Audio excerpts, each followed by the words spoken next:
جیسا کہ اسلامی مہینہ سفر المظفر کا آغاز ہو چکا، اور جب سفر المظفر کا مہینے کا آغاز ہوتا ہے تو بہت سے لوگ طرح طرح کی توہمات اور جہالت کی گڑی ہوئے جملوں کی طرف چلے جاتے ہیں۔ بعض لوگ سمجھتے ہیں یہ مہینہ اچھا نہیں ہے، بلائیں اترتی ہیں، یہ مصائب آتے ہیں، اس مسئلہ کے خلاف چلے جاتے ہیں کہ شادی بیاہ نہیں کرنی چاہیے، نکاح نہیں کرنے چاہیے، کوئی اچھا کام نہیں کرنا چاہیے، کاروبار کھولنا ہو تو وہ نہیں کھولنا چاہیے۔ اس طرح کی باتیں ہمارے معاشرے میں یہ عام ہوتی چلے جا رہی ہیں۔ یہ وہ باتیں ہیں جو اسلام سے قبل دور جہالت کے اندر جاہل لوگ کیا کرتے تھے۔ جب اسلام آیا تو یہ جہالت کو ختم فرما دیا۔ اسلام سے قبل لوگوں کا کیا رویہ تھا؟ وہ لوگ موت کے خوف سے ڈرتے تھے۔ ان لوگوں کا نظریہ کہ وہ کبھی اوقات کو، وقتوں کو منحوس کہتے، کبھی زمانے کو منحوس کہتے، کبھی دن کو منحوس کہہ دیتے، کبھی کسی شخص کو کہہ دیتے کہ یہ منحوس ہے، یعنی اس کی طرف یہ اس طرح کی باتیں سے کوئی تعلق نہیں ہوتا تھا، اور پھر دیکھا دیکھی یہ رواج جہالت کی وجہ سے بڑھتا چلا جا رہا تھا۔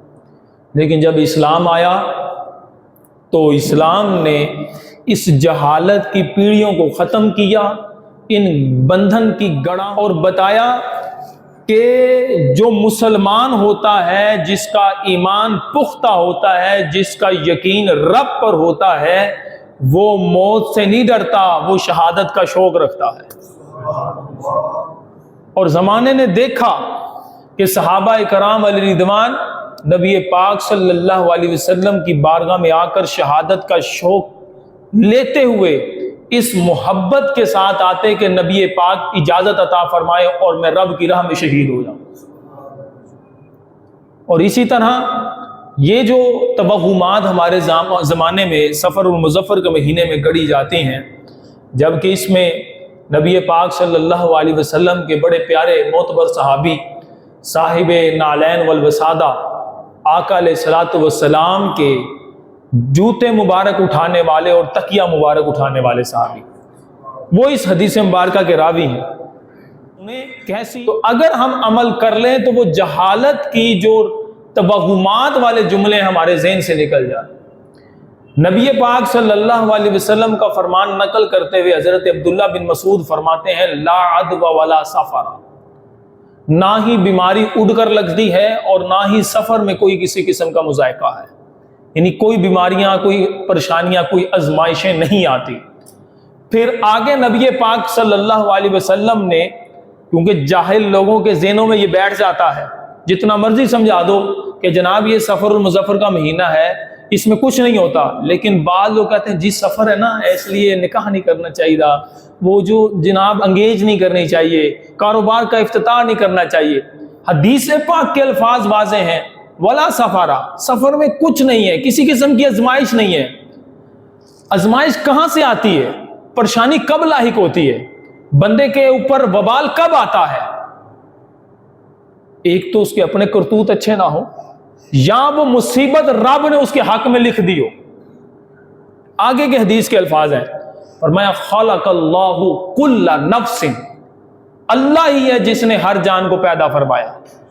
یہ ہمارا عقیدہ ہے، اللہ ہی ہے جس نے ہر جان کو پیدا فرمایا ہے۔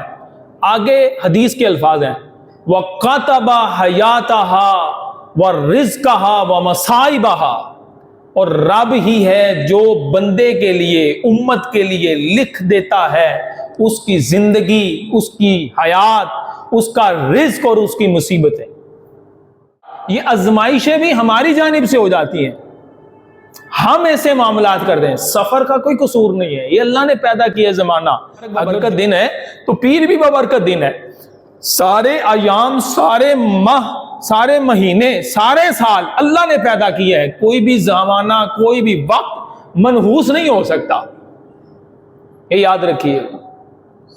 تو یہ ہمارے جو معاشرے کے اندر غلط روشیں بڑھتی جا رہی ہیں، بلکہ حضرت محمد بن راشد رحمۃ اللہ علیہ آپ فرماتے ہیں اس حدیث مبارکہ کو سن کر، فرمایا انا اہل الجہل، سفر کا مہینے کو زمانہ جاہلیت میں منحوس تصور کرتے تھے، اور آج وہی زمانہ جاہلیت والی چیزیں ہمارے معاشرے میں بھی آنا شروع ہو گئی۔ بندے بظاہر مسلمان ہیں لیکن حرکتیں وہی جو زمانہ جاہلیت والی۔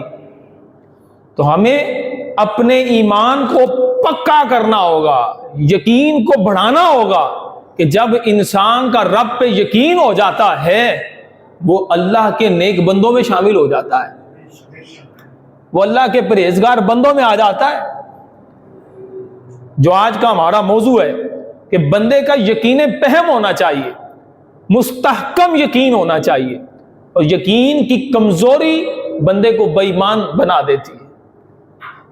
بلکہ صلاح الاول هذه الامہ، فرمایا اس امت کے اولین لوگ، پہلے کے لوگ، ان کی کامیابی کا سبب بالزہد والیقین، وہ زہد اختیار کرتے تھے، رب کے لیے زہد اختیار کرتے، اور ان کا ایمان ایسا پکا ہوتا کہ ان کا یقین رب پر اتنا پکا ہوتا کہ کوئی ٹھیس نہیں پہنچا سکتا تھا۔